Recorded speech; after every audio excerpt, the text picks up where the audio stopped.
আমি 15 দিন পরে কিছু না কিছু ঘটনা এটা দেখতেছি।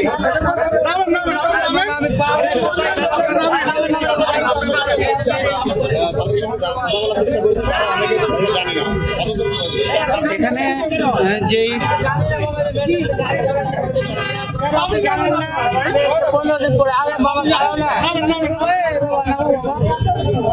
এখানে যে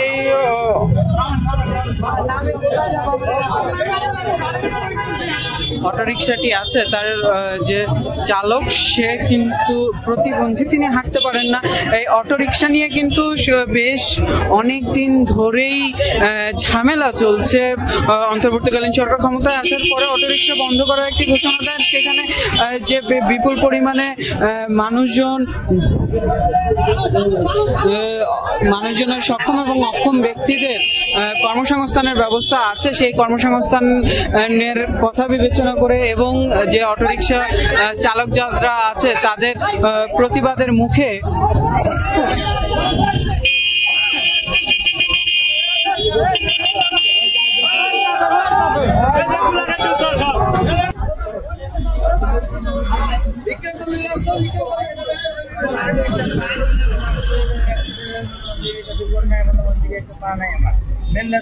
আগে কখনো আমি জানি না, আগেও তো হাসিনা সরকার টাকা গেলে চালাইছে, কিন্তু আজকে এত রিকোয়েস্ট করার পর আমার গাড়িটা চালানো না, মালিক তো বুঝবো না।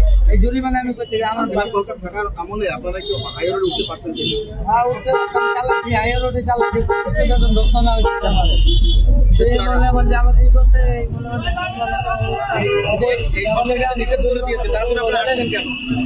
আমি তো জানি না মামা, এক কথা মনে হচ্ছে এক কথা তোমাদের বলছি মামা যে আমি করে আজকে গাড়িটা বাইক করছি মামা, আজকে কত নিয়েছি গাড়ি আসছি একটা ভাড়া মাসি। আচ্ছা, আপনি যে শারীরিক ভাবে অক্ষম সেই বিষয়টা কি আপনার কি পান, এই বিষয়টাকে জানিয়েছেন কিনা?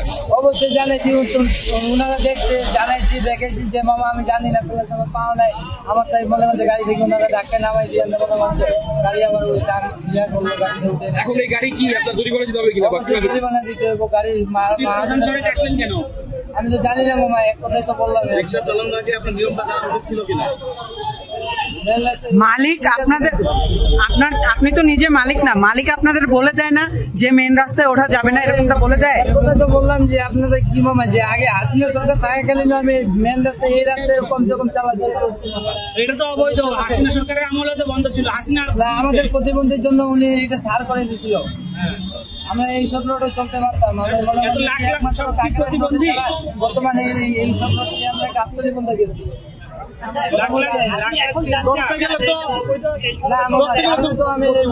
সরকারকে ইয়ে করা দরকার, প্রতিবন্ধীদেরকে তো ইয়ে করে না বর্তমানে। আপনারা শিক্ষিত সবাই ক্যামেরা করছেন, ভিডিও করতেছে, আপনার তো মূর্খ মানে আমরা লেখাপড়াও জানি না, আপনি কেমনি এত কিছু মাথা মেরা দিব? ও পঙ্গু মানুষ আমরা কর্ম করি খাইতেছি, আপনার কাছে ভিক্ষা দিতে গেলে আপনি দিবেন, আরেকজনে দিব না, 10 জনে ভেটকি মারবো, আমরা এটা কর্ম করি খাইতেছি, এটাও যদি আপনারা না চান তাই দেখতে পারেন কি করবেন? অবশ্যই তো মানুষের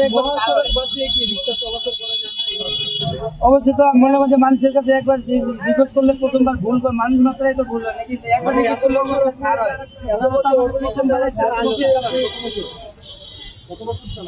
গাড়ি তো চালাই মামা, প্রতিবন্ধী তো মনে হয় যে অনেকদিন আগে গাড়ি চালার নর্মাল ঢাকা শহরে থাকি 10 বছরের উপর। 10 বছরে একবারও কি আপনার পুলিশের?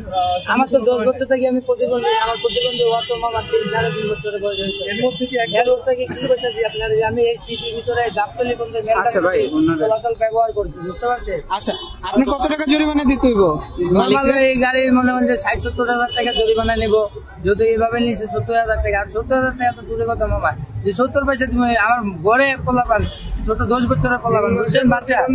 এরপরে মনে করেন যে এটা হার্টের সমস্যা, লিভারের সমস্যা মামা, বুঝতে পারছেন? আবার আমি নিজে একটা প্রতিবন্ধী মানুষ, আমি ভিক্ষা সমাজসেবা অফিসে করতে দেয় না, ধরে নিয়ে যা। প্রতিবন্ধীরা কি করে খাইব? 3 মাসে 2500 টাকা দেয় ভাতা, 3 মাস পর 2500 টাকা ভাতা দেয়। এই জায়গায় চলান যায়? কোন সরকার চলতে পারবো? কোন পাবলিক?